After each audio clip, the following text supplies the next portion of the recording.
been through like a heck of a lot since we like last spoke to each other. I think we last spoke to each other almost like, I don't know, a year or two ago. And back then your business wasn't as big as it was today. It was like still in the prototype phase. Do you want to like maybe for the people that are listening, just quickly run down like your journey about, because you're very young. Like, how old are you? 18. Yeah, so you're 18. You've got this business. Yeah. We actually met like 2 or 3 years ago at a place called Little Tokyo too. And before then, you were working on a business. You didn't have a company or anything, but now you're at a point where you've got like 8 staff or whatever it is. Um, and yeah, you're running a company by yourself. So just talk me through that whole process. Okay.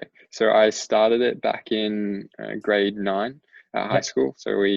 It was basically a school assignment where we had to come up with a bunch of problems we thought would be at large in future Brisbane, Yep. decide on one and come up with a bunch of solutions to it. I chose identity theft as a problem, digital identification as a solution. Hmm. Originally, it's trying to make a digital version of your driver's license so you could go out Yep. without having to take anything other than your phone. As a 14-year-old kid, wasn't going to Hmm. get access to all the government databases I needed to make that happen. Mm. And that was after speaking with my mentor at Microsoft at the time. And so decided to pivot it to the alcohol industry in late Mm. 2016, early 2017. And venues were being told about these new ID scanners that were going to be mandated upon them from the 1st of July 2017, and all the problems that they were having with them and just constantly complaining about it. And then it started to become, Mm. when we were talking to venues about the concept of a patron being able to go out with a digital version of their driver's license, that they were asking us whether there was something that we could do to introduce a new ID scanning system that would be better and using newer tech, because Mm. the current providers have been around since 2011, or the major provider anyway, and their tech is using a lot of the same tech, which hasn't really changed a lot over that period since 2011, which is absolutely crazy to think. Like their Mm. main key piece of tech which powers the whole thing is called an Intel NUC. So it's this little black Yeah. box thing which powers it. And the last time it was updated, so even if they did update it from when it was originally in 2011, the last time to date from now that it was last updated was 2015. So it's still 5-year old or older tech that's Yeah. out there operational in Sure. 2020, which is nuts. And so we basically decided to introduce a new system to really help the venues and try Mm. and process patrons a lot more efficiently and effectively with a greater accuracy, because you and I both know that if there's a patron standing outside of the door that could be standing inside the venue spending money, that is a lot more valuable to a venue because they Sure. have a larger window for a patron to then, as a result, spend money.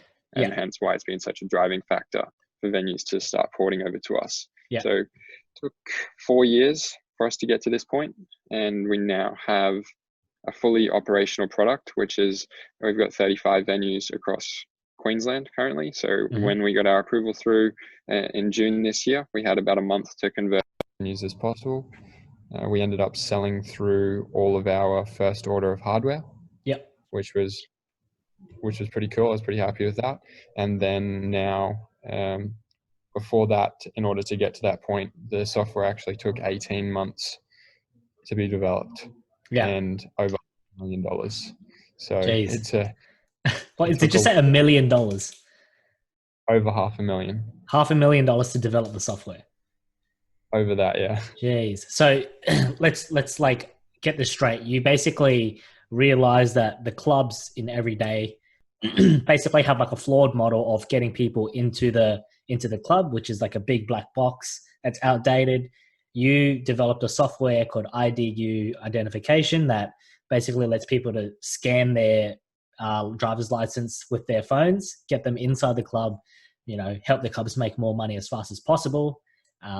And that whole process of you developing that business was about a 3 to 4 year journey, and Yeah. like $500,000 in development.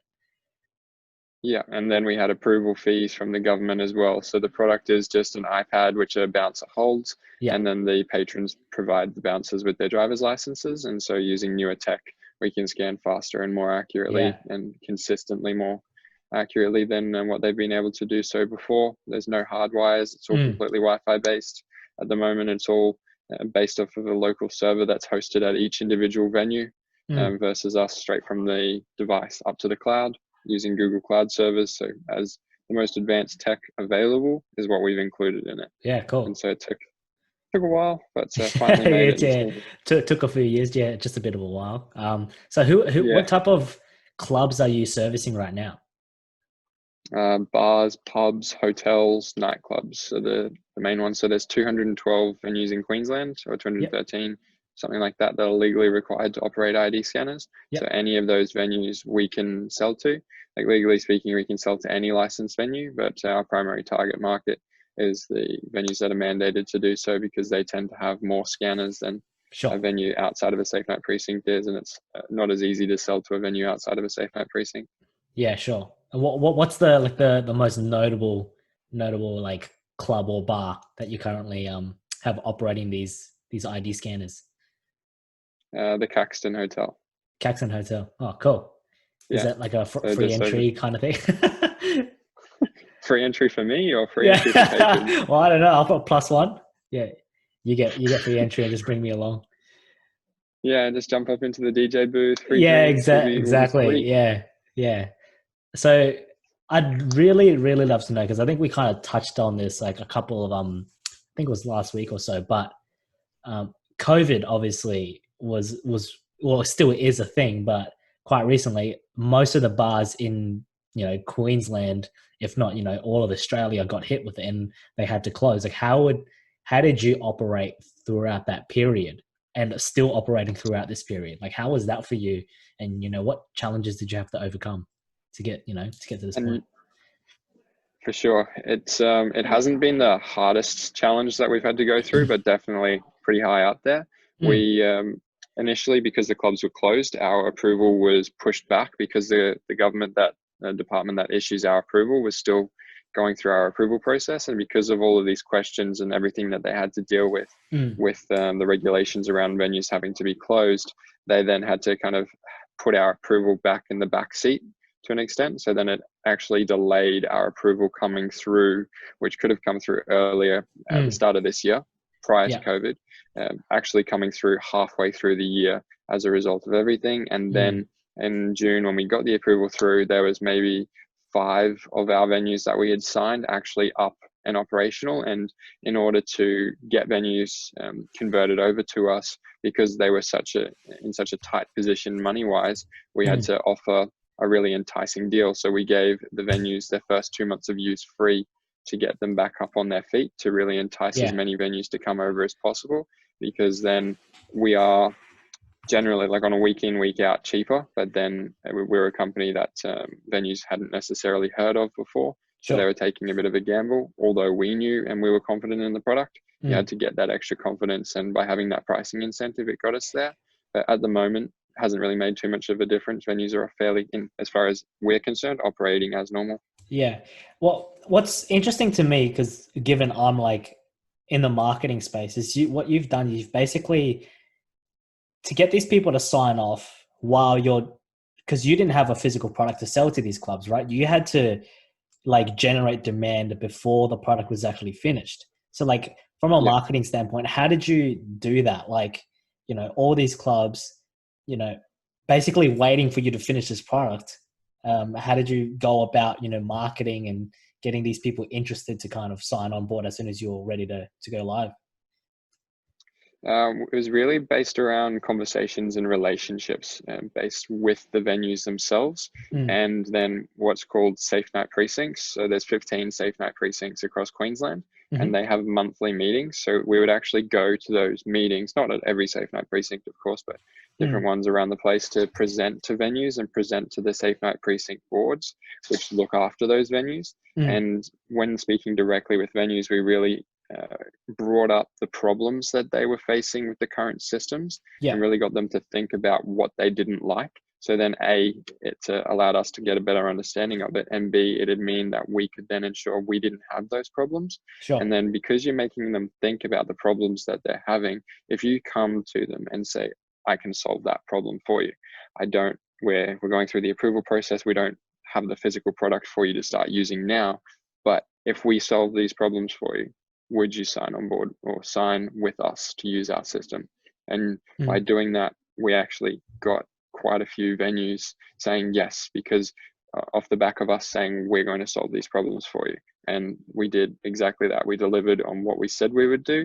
And as a result, we now have 35 venues, which are loving the system. We haven't had any bad feedback. And we did have a few bugs initially, but obviously that's as to be expected in any new kind of software that's being released. But as soon as we fix those bugs, the way that we handled it, the way that we provided customer service to the venues has really showed who we are as a company and how we operate. So that's what they can then continue to expect at any point into the future as to if any bugs do pop up in the future, rather than us saying set and forget, we're going to take your money week in, week out, and we're not going to provide you a high level of customer experience or customer service, which is what they've had to deal with in the past. Sure. So what you essentially did was you surveyed customers to really identify their pain points.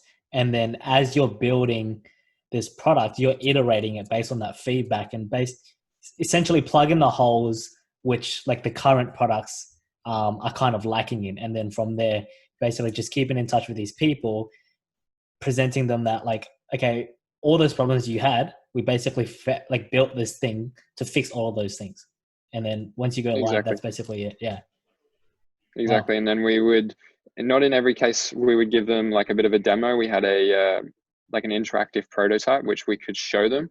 And because it looks and feels a lot like an operational model, it allowed us to give them an understanding of what it would look like, how it would function, and say that these are the things that it'll do. And by doing so, we didn't really have to go into too much detail about the product itself, as long as we could show them and tell them that we're going to be fixing these problems.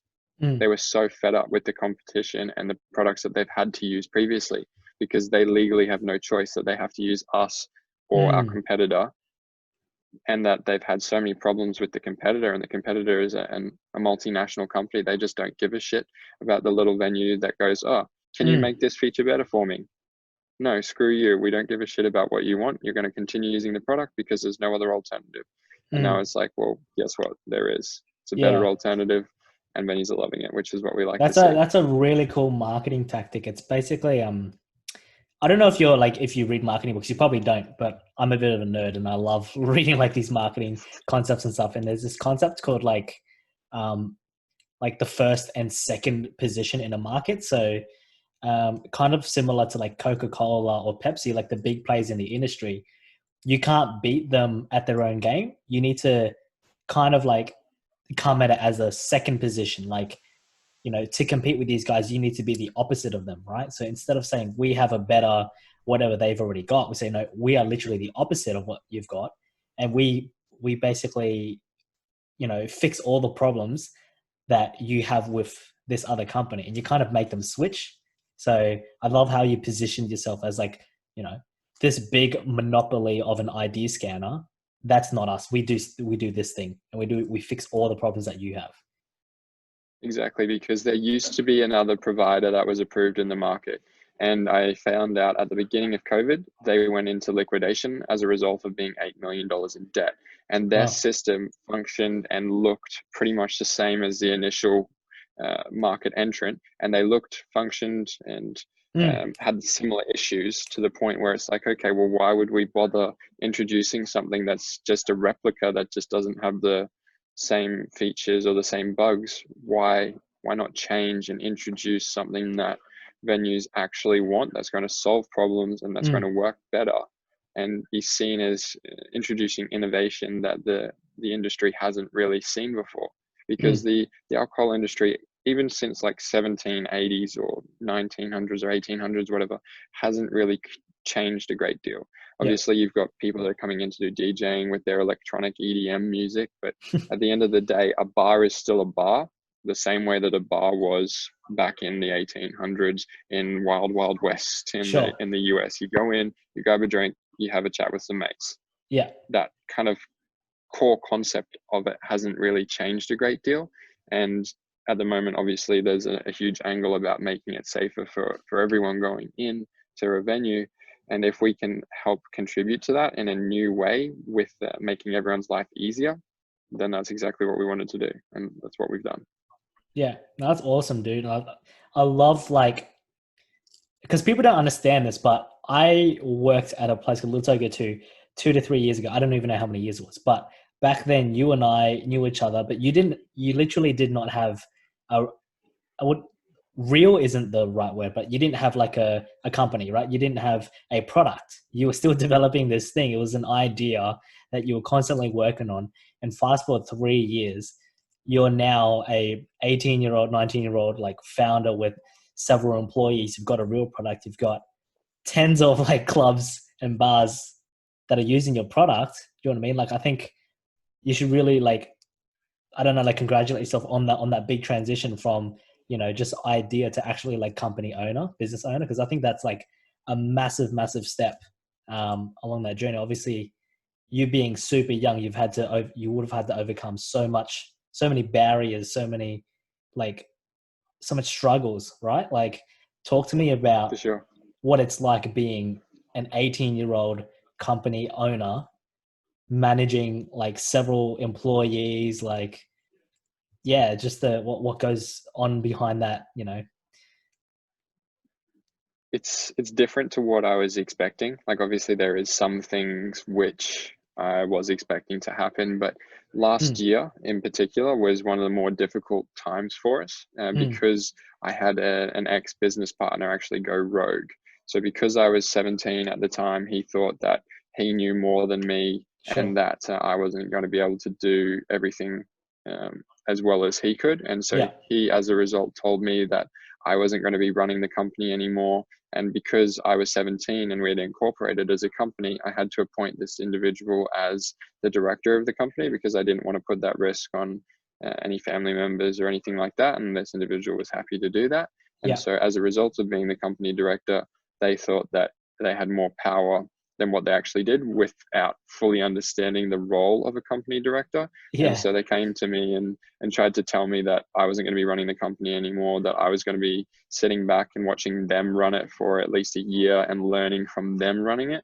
When this Mm, individual was nearly 50, had never run a tech startup before, had never run a startup before, had done some kind of business stuff, but not really a great deal, coming to me, telling me yeah. that they know how to run my business better than I did. And I was like, I'm not having a bar of it. So I completely got rid of it.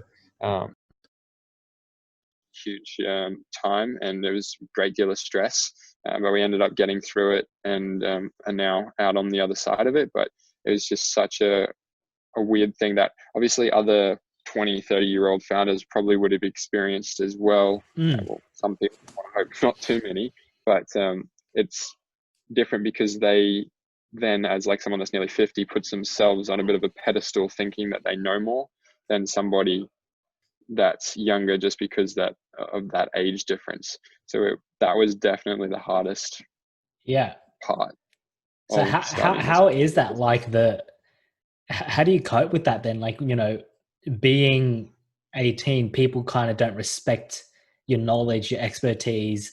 Even your co-founder was, who by the way is supposed to be the one that's like backing you 100%, the one that's, 50-50 or whatever split in the company with you, should be backing you all the way. Like, how do you cope with the fact that some people probably think that you don't know what you actually know, and being young, you don't, yeah, you're not able to run a company or whatever, those types of thoughts.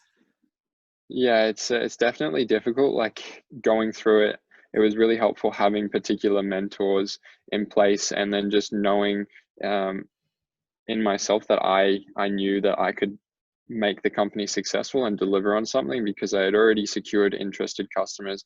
I had Yeah. already secured an investor. I had already done all of these things, and that this was just another hurdle in the way of me getting and reaching my goal of launching this company and servicing venues to make their life easier. But it was a little bit of a weird one. At the moment, it's not as big of a deal or as big of an issue. Uh, Generally, because I am 6'4", it does help. Yeah. Um, that I Yeah, don't you're pretty necessarily tall, look like lanky I'm bloke, 18. so Yeah, probably, it probably helps when wouldn't I'm help going if out you to were the like clubs. an 18-year-old, like 5 foot, person like me. Yeah, I don't think so. But at the moment, generally, they think that I'm around like 21 at least. Some people think Sure. I'm like 24. And I never really bring up the fact that I'm 18 unless they know prior to it. And so that part just Mm.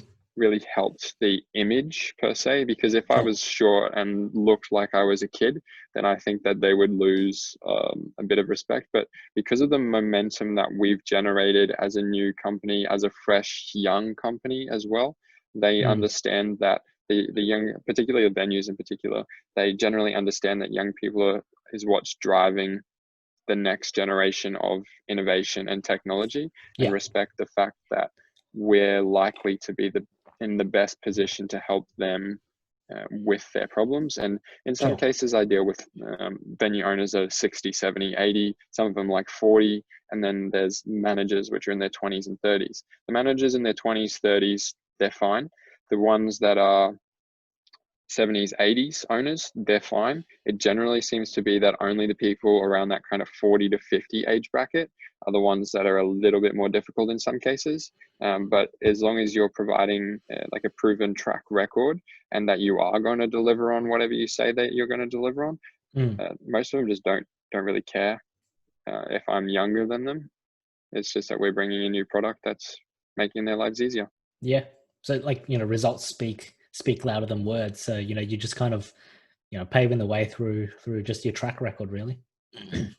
Exactly. And I'm more the face of the company, but at the same time, it really does help with being in this industry, in my particular opinion, because Mm. I am 18, I actually go out to these venues myself with my friends. And so Sure. I have an unforward that works for a competitor that just walks down the street with a beer belly and goes, hey, hey, how's it going, mate?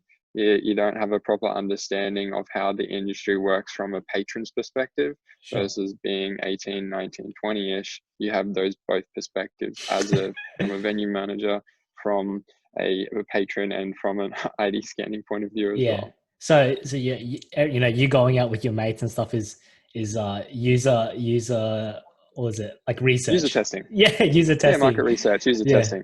Testing out the systems, doing some market research on the competitors, whatever their venues are at, just Yeah. making sure that function's okay. And just if I slip in the side there and get a VIP entrance with turn around Yeah. and tap the bouncer on the shoulder and go, hey mate, you want to scan me in? And Yeah. I go, and so you just get some really weird looks from some people in the line that have been there, particularly like at the moment in COVID, that have been standing there for like an hour, Yeah. 2 hours, and I'm just coming in, and within a minute I've got my and It's a I'm good in. place to I'm be like, in. It's probably yeah, popular, exactly. very popular amongst your mates. Just get that VIP entrance in those clubs. A few of them, and then some of them like will be out at a venue, and then they'll send me a photo. It's like, I found your system at this venue. Can you get me in? Like, Yeah, yeah. no, Oh man, you only must get a works when lot of I'm that. there. Yeah, you must get a lot of that. Hey, I'm fortunate so far that I haven't had any of my friends get banned from any of these venues. I sure. just hope that doesn't happen, because otherwise they might think that I might be able to remove their ban, and it's gonna be like, yeah, no, can't do that. Sorry. Yeah, yeah. You It's mentioned funny. something before we kind of started recording, but about like the difficulties of running a business, especially at your age, and also like the transition from school, being a business owner in school, trying to cope with the like work versus life balance, meeting your friends every day and stuff like that, versus now where, especially in COVID, it's a bit hard to do so. Like, maybe kind of touch on like the mental health aspect of it, like what it's like being an 18-year-old founder, trying to balance life versus like full-time business owner, trying to grow this thing to a massive scale. Yeah, for sure. Like, any founder would understand, there's definitely a huge like mental health toll on it, Mm. and you'll kind of find that you're working really weird hours. Some people will have a day job and then be building their business on the side, so they don't really have a huge amount of spare time to catch up Mm. with friends. And particularly for someone that's 18 like myself, and I've got a couple other friends that are my age that run their own businesses as well. And it's like, well, we're out here running our businesses and trying to scale it, while friends and other people that I went to school with are going out every Friday, Saturday night and getting absolutely pissed drunk and ending up in a garden outside the front of Yeah. some pub and waking up at 5 a.m. in the morning going, what the fuck have I just done with myself? And just sitting there going, huh, Yeah. I'm regretting my life decisions. And it's like, I personally don't fantasize about going and getting drunk like that. I Sure. still like going out and catching up with some friends and having a drink here and there, but it's not as if you're really getting anything out of going and getting blind drunk every weekend, because you're not going to remember it the next day and you wake up with a ripping hangover. Like, what a waste of time and money. But it's on the other side of things, day to day, catching up with friends is a lot more difficult now than what it was at school. At school, you go in, you walk in every day, you see your friends and you have a chat. Versus at the moment, everyone's got uni, everyone's got work, all the different time that everyone's doing their different activities that you have to then try and work in with each other to try and work out a time. And it might be like once every 3 weeks, once every month, that you actually can line up a time where everyone's free to be able to go and catch up.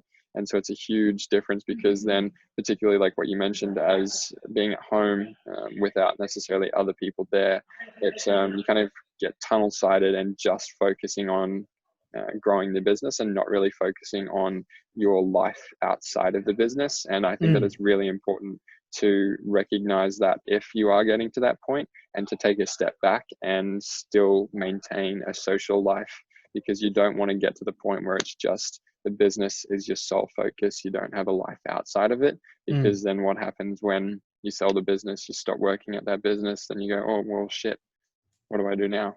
And it's not really a position anyone really wants to be in. Yeah. Was there anything that you found surprising about building a business? Like, because I know a lot of people they build businesses because they want like this Lamborghini like lifestyle, or Wolf of Wall Street, like type thing. They go to bars every day. Yep. They're like flying helicopters around, but more often than not, a lot of times businesses it's quite, I wouldn't say boring, but it's like, it's the total opposite of the perception of what entrepreneurship and business is like. It's, staying in office at weird hours of the day and, just really, really hustling and grinding to grow your business. Like, did you find anything surprising? For sure. Like, I saw a clear example of exactly what you just said. I had a friend a couple of years ago that literally wanted to start a business because he wanted to get money. He didn't start a business because he saw a problem that he was really passionate about and that he actually wanted to solve. He purely started the business because he wanted the money. And after about 6 months, the business failed because he wasn't passionate enough about it to continue pushing through when times got tough. Sure. And there's so many people out there that just think, oh, I'm going to go start a business, I'm going to be successful, and don't really understand what's required to actually reach that point. And they underestimate it. And because they're not passionate about what they're doing and they're not actually enjoying what they're doing, they go, oh, screw it, I'm not going to bother doing this anymore. Versus obviously the alcohol industry is a weird industry, but I'm not specifically passionate about the alcohol industry, but I'm passionate about solving this particular problem, which I've already invested so much time into. And obviously you would be passionate about your marketing side of things and helping other companies and other people that aren't necessarily as competent in marketing to really take their business to the next level. And without that passion, you're not really going to have the pathway to find that success. Yeah, I think that's a really good answer, man. I think a lot of times people, when you're motivated by like things like such as money, right? It'll only take you so far. Like, it's fine if money motivates you on some level, but if it's not something else driving that for you to grow that business, there's going to be something that's going to pop up that's going to make you quit, right? And I think that's why a lot of businesses kind of fail. There's no real motivation behind it. And I think For sure. One of the things I learned, because I used to study occupational therapy, funnily enough, but I did like 2 years there, and I probably learned one thing that really stuck with me, and it was called the ABCs of passion. I don't know if that's the actual name, but that's kind of what I named it. But it kind of talked about, to find passion, you need the A, B, and C. You can't have two of the three. You need all three. And ABC basically stands for autonomy, belongingness, and competency. So autonomy, you need to have control over your life, like the ability to make your decision. belongingness. You need, whatever you're doing, you need to feel connected or part of something bigger. And then competency, you need to be somewhat good at it. So you can kind of take for the example, like a professional or someone who in high school is really good at a sport. They might have autonomy, or they might have, belongingness. Like everyone loves them. Like they're like part of this football team, and they're really competent. They're really good, but they don't have autonomy because, they don't want to become a professional footballer. They're being forced to. For sure. And then you won't have passion, which means when something happens, they're not going to kind of like persevere and get through that. So I think that, to kind of touch on, building a business and stuff like that, you need to be driven by all of those different things. Money can work, but you need to find passion as well. So I think it's good that, we're both kind of in that same picture. You love building businesses sure. and solving problems and stuff like that. For sure, because if you're not willing to put in what's required, there's no doubt about it that no matter what business you start, there's going to be hurdles pop up. Certain businesses have more difficulties than others. Like one that I particularly didn't foresee was the amount of businesses that are late on payments when you're doing B2B. Like I didn't expect how many people would rather go, hey, I'm going to keep this money in my account for an extra week, and then you got to follow up with them to try and get the money.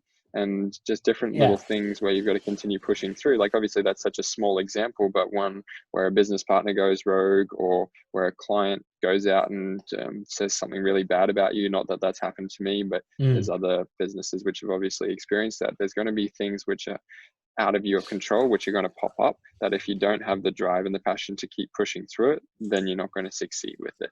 Sure.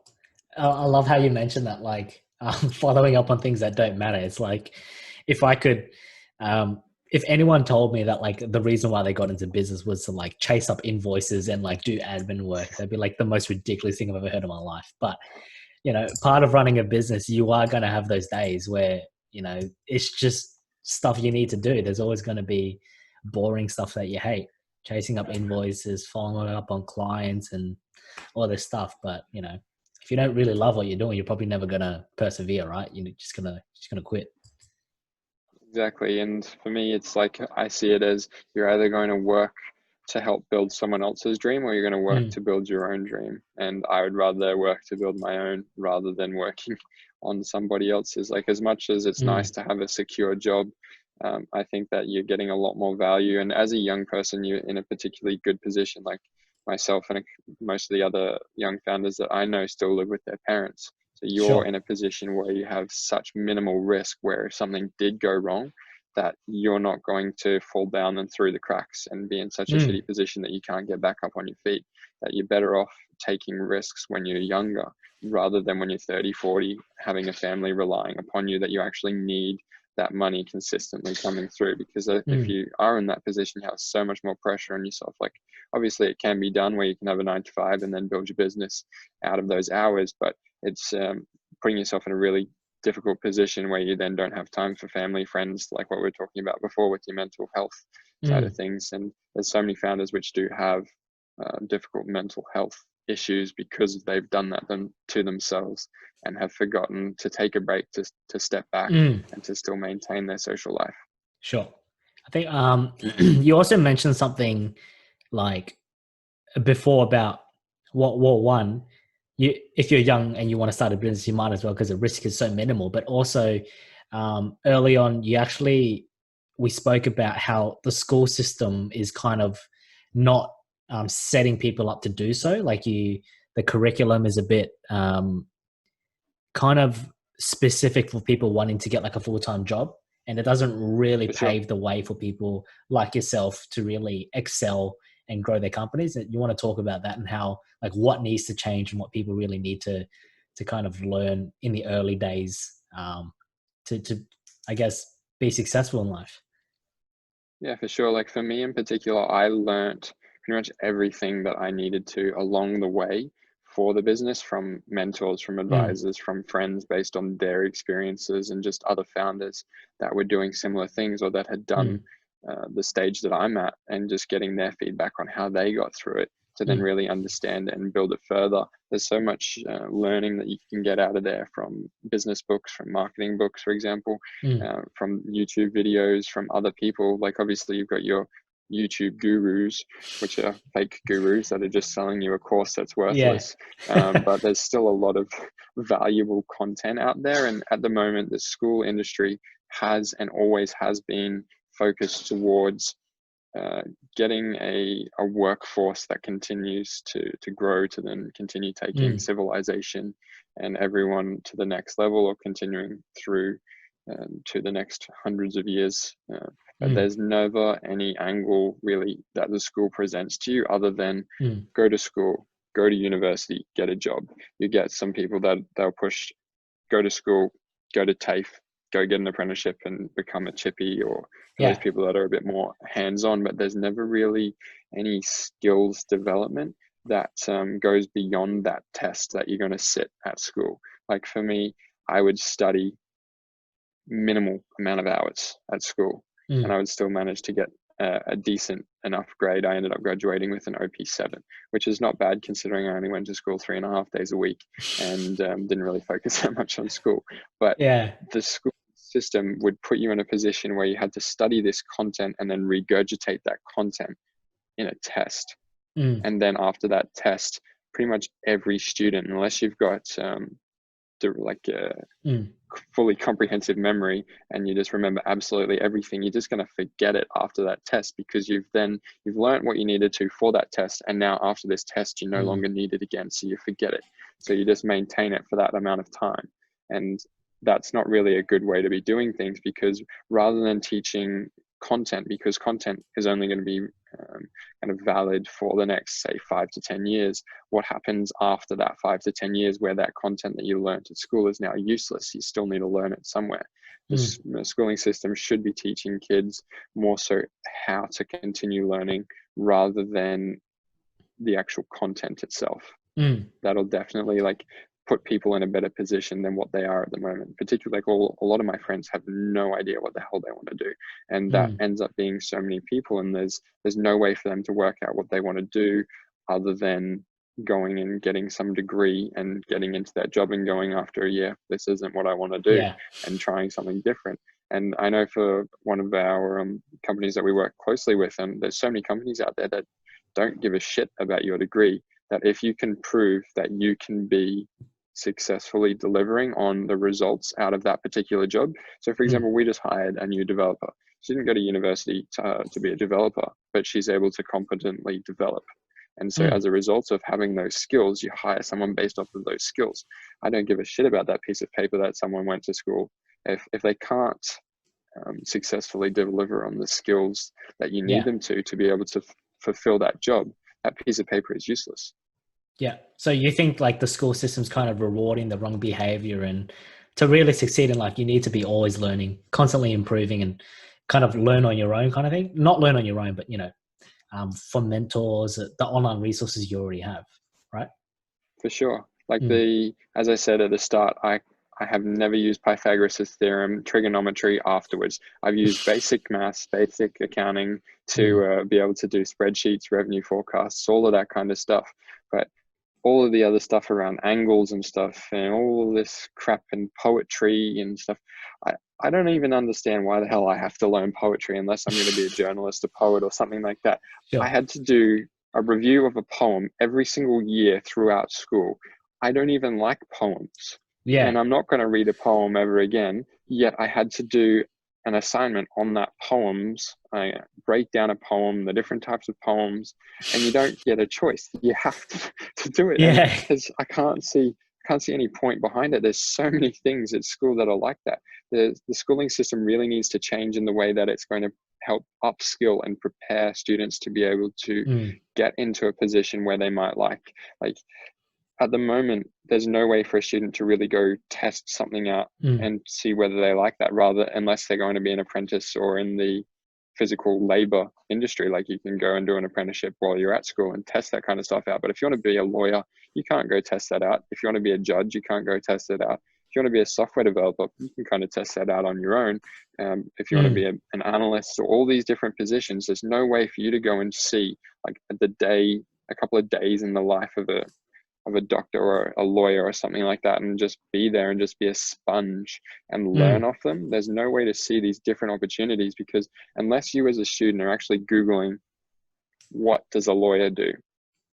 mm, What does a business analyst do? What are the different jobs that help X business to function? Unless you're trying to actively go and seek to find out these other jobs, the schooling mm. system doesn't actually tell you what's out Yeah, there. You have to go get that degree, and then you go looking on Seek or through company job websites or whatever, and say, to get this job, I need to have a Bachelor of Business. What does sure. that job actually do? I don't know. Am I going to use anything from my degree? Probably not. Yeah. It's And quite that's ironic because really I what, got a bachelor of business degree, but I I totally know what you mean. I think a lot of times people kind of just settle for what they are in life. Like, you know, they go through high school, they study all these different things, and don't get me wrong, it definitely has its place, the current curriculum. Like, you want to for be a sure. doctor, you know, you want to be a lawyer, you need all of these fundamental skills. But more often than not, there's people out there that don't want to be in these fields, but based on what they've learned and their OP score, they have to settle for this specific course in uni, and because of Mm, their the course that they did, they then have to settle for a job that kind of ticks some of the boxes, and it isn't necessarily what they want to do, but it pays the bills and whatever. But I for totally sure. agree. There needs to be something where you can literally just try it out, and then from there really really tailor the experience to then help each student and individual to really um, get to where they want to be, right? I For think sure. the an even funnier thing about it is and this is me not, I'm not trying to knock teachers, but some of the people that I know actually like became teachers because of their OP. They didn't want to Mm, become teachers. They became teachers because of the situation that they're in. They didn't study hard enough or get good enough grades. So the OP that they got made them have to choose education. And because of that, like job security, they chose it and they became teachers. But then it's like the worst thing that can happen, because now these people who are now teachers are now trying to teach students how to become successful and like, you know, become who they want to be. And it's like such a flawed, it's such a flawed model, I think. um for sure. yeah. If they're not having anyone there that's going to lead by example, there's no way that they can expect the students to do anything different other than what the individual that's kind of teaching them or leading them to do. So Mm, I think that schools would be a better place to get people in like you, like me, mm, like other entrepreneurs, to really talk to them, to tell them and really open their eyes what the other opportunities they have other mm, than going to university are out there. Because all it takes is mm, one person like us coming to speak to a parade or an assembly to actually speak to our journey, to what it's taken to get to this particular point, for them to start thinking, well, maybe that might be something that I'd like to do. mm, And I can still go and study at university, but this is something that I can start thinking about whether this would be better suited for me, rather than going and being a lawyer, going and being a mm, doctor, going and doing something that I don't actually want to do. Like, if I'm passionate about fixing a problem and have the skills or the drive to do so, then you can. Like mm, last year when I had more time and I wasn't so demanded with all of the clients, I was actually still going around to schools and going to different events and speaking to sure. students to tell them about the different things that I'd done. And I was also working on a separate business on the side prior to COVID, to take students over to the US, to some of my connections over in Google and Mm, Facebook and all these bigger marketing companies like GoDaddy, for example, yeah. in the US, for them to see these different jobs and the big Ivy League universities, going and having a look and speaking to these students. Mm, Because so many people here don't actually even understand that you could go and apply for Columbia, you could go and apply for Stanford, Princeton, Oxford in the US as an international student. So many people here in Brisbane say, oh, I'm going to go to University QT, I'm going to go to University Griffith or UQ. yeah. They don't even think about these different pathways that could open up so many more opportunities. Mm, And hence why I was wanting to take these tours of sure. students to see these different places and these different companies, which we obviously some have here in Australia, but meet these people to find out how they got into their different jobs, to see whether that particular position or that pathway could be a better angle for students to follow, rather than the traditional pathway, which is nailed into everyone. Do you think that's helped though? Like you speaking at these schools, have you seen like the actual impact that it's had to some people?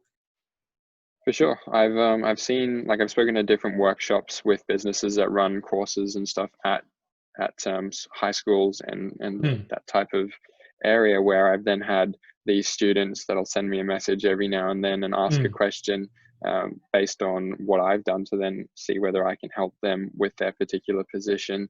And you then see that you're inspiring these particular individuals. Like for me, for example, when I first started the business in 2016, there was two things which kind of showed me that it was possible for me to start the business and actually make it successful. One was when I went to an event with this class where it was a TEDx and there was a bunch of different speakers, one of which was Taj Pabari.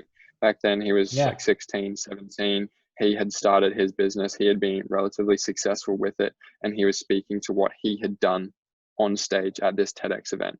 And so that was one of the things that proved to me that as a young person, another young person has done it and it is possible. Second thing was having other successful people to say that this is what I've done, and actually hearing the different stories around how they got to that position and how inspiring that was. I can see the impact it had upon myself, as well as then seeing these other students starting to go and start their own businesses and look up to like, obviously I don't want to put myself on a pedestal or anything, but look up to other people that are in the position where they want to work towards and to achieving something similar to that. Obviously you don't want to set yourself to be exactly like that particular individual, but if you can reach the point of having a successful business, launching a business, having paying customers, and being happy with what you're doing, rather than going and sitting behind a desk 9 to 5 and just being miserable with what you're doing, I think that I've personally seen quite a bit of an impact on it. And if we can continue to create greater exposure, like the schools starting to become more and more interested in entrepreneurship and innovation, but there's still a long way to go before it's going to change. Yeah, basically learning from people who have done what you want to achieve, and kind of just going from there, instead of, following the curriculum and just, being not necessarily a sheep, but, trying to break away from that mold of, you need to succeed by going to university, getting a 9 to 5 job, work that way up that corporate ladder, buy a house, retire. For sure. It's I guess the norm these days. So exactly. And then, sorry, I was just going to say that schools expect students to be led by example. That's why they have student leaders and all this type of thing. And my prime thing is, if you're expecting students to be able to do something different to reach their goals, you're not actually providing, unless you're providing someone to show as an example, then how are students going to see what they can actually achieve, unless there is something, someone there that they can see what has been achieved and that they can do something similar and reach their goals if they put in the work. Sure. Yeah, no, that's super interesting, and I really, really agree with everything you've just said there. We've been talking for quite a bit, so I think I might wrap it up soon. Just to end it off, maybe give I don't know, 3 tips for someone who's in high school who wants to start a business. What would the 3 best tips you would suggest be for this new entrepreneur? Ooh, now you put me on the spot. Yeah, it's a bit of a hard one. It always is. Maybe just one good one then. One good one. I reckon we could probably hit 3. Yeah. Let's say, for some of the people that have seen Wolf of Wall Street, they have the example in there where Jordan Belfort gets the team to sell him a pen. Yeah. There's a particularly good example in that. Obviously, I don't want 14-year-olds to go out and watch Wolf of Wall Street, but that probably wouldn't end too well. I don't think parents would be too happy with that. But there's a really good example with that pen. So if you're looking to solve a problem with it, if someone comes up to you with a pen. If I came up to you right now and said, sell me this pen, how would you sell that pen to me? Are you asking me myself? Like, yeah, I'm asking you, sorry. well, for me, I know a couple of marketing formulas. So what I do is kind of, well, I'd try and hook you with something, but I'd identify an issue, then like agitate the issue to the point where like you realize there's a problem that needs to be solved, and then I introduce the pen. Exactly. Yeah. Exactly. And that's the prime example of what people need to be doing. If you're selling to someone or you're wanting to start something, you need to first identify the problem, understand the problem before you can deliver a solution. Because if you try and deliver a solution prior to having a really comprehensive understanding of what the problem is, there's a very, very high likelihood that you're not going to solve the problem with whatever that solution that which you're offering. And going back to that example with the pen, if you're going to sell somebody a pen, there's a strategy there where you go up to someone, can you write down your name for me? They don't have a pen. Would you like a pen? Which is the exact example that they gave in Wolf of Wall Street. But if someone also doesn't have a piece of paper, then you have the example or the opportunity there to upsell them on a piece of paper as well as selling them on a pen. So there's so many different ways of looking at things, and it's really crucial to step back and fully look at everything and comprehensively understand what you're doing before diving into it. Because if you go in too early without understanding it, there's a very high likelihood of not being successful. So that would be one of the things. And then the second one would be identify something and work on something that you're passionate about. So if you're a surfer, there's a kid that I've met, he's working on his own organic surf wax because there's bad oils and all this kind of stuff in surf wax currently. So he's solving a problem in an area that he's really passionate about. So you need to then work out what you're passionate about. If there's a problem that you've experienced and go, you know what, I could actually probably solve this problem if I think about it a bit more or introduce something. Pick a field where you're interested in and that you can then continue to show that passion. That would be number two.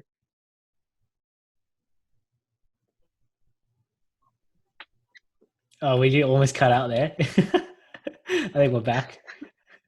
Okay, we back? Yeah, I think we're good. Okay, number three. we'll just cut it at 2. Difficult. Cliffhanger. You cut it at 2? Oh, got to wait for part 2 for number 3. Yeah. Sign up to my newsletter to get the 3rd tip. Or watch the full video on YouTube to see it, or watch part 2 on TikTok before you can see the full last part of it. That last crucial 30 seconds of it. But my last thing. Exactly. The last thing would be to continue persevering. So even though things will come up as being tough, it's crucial to then understand what your goal is. And then no matter what, set your incremental goals that you can achieve week in, week out, month in, month out. So then you can eventually fulfill and realize your full 5-10 year goal. And you have to continue persevering through whatever barriers, whatever challenges come up, in order to continue doing that. And I think by setting week in, week out and month in, month out goals, and then getting that little bits of success that you are achieving your goals, those little bits, it continues to motivate you and keep you in the zone to continue being successful.